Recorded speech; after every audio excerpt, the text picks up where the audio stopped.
زيك بكل امانه يا شيف. انت ده اللي عاملاه؟ والله العظيم عاملاه في البيت. والله انا فاتحه لايف تيك توك جدا وناس عارفه تتوقعي ان انا فاتحه لايف تيك توك امبارح وانا بعمله. حلو قوي قوي قوي. لا انا اروح اتفرج. الله يخليك حبيبه قلبي والله تسلمي لي. تسلم ايدك يا رب. ربنا يوفقك. لا حاجه كده انت جايباها من بحر. لا والله العظيم ابدا انا فاتحه لايف عليه امبارح. انا بقيت افتح لايفات تيك توك ان الناس تستفاد مني والله وانا بعمل. الطعم ريحه حلوه قوي ان شاء الله. انا اتعلمت حاجه واحده من الشيف هاني مكي. انا دخلت بيه مهرجان قبل كده مع الشيف ماجي. لا فانيليا. بس اشتغلت مع مره الشيف ياسر. الشيف هاني مكي لما دعها مني كانت صبع كبير شويه. قال لي شيف هو في صابع زينب كبير قوي كده. فجيت امبارح انا خدت المعلومه بتاعته. ما انا بقى انا عملت بقى بمعلومته امبارح. قلت لا بقى ما دام يعني في حد قال لي كده صابع كبيره لا صغرت الصوابع وحط اصل الجلوكوز.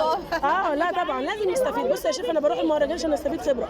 انا ست مش متعلمه مش معايا كليه ولا معايا شهاده ولا خدت كورس. لا ده انت عديتي والله العظيم بجد وعمري ما خدت كورس لحد دلوقتي. انا بشتغل على نفسي في البيت. ست ام 4 اولاد وبشتغل على نفسي في البيت. احلى حاجه انت عديتي والله العظيم. احلى حاجه انك تشتغلي على نفسك والله العظيم بجد كافي وتعملي الحمد لله. كل دوت عشان مستقبلك. ومع ان يعني اللهم لك الحمد والشكر. الاستاذه صابرين بنفسها والله العظيم تقول لك الكلام ده وتنزل كمان في الجريده. والله نزلتها لي رغم ان ما كانش كمان بالشكل ده كمان. تعمل فيديوهات انا عايزه كتابه الناس بتكسر.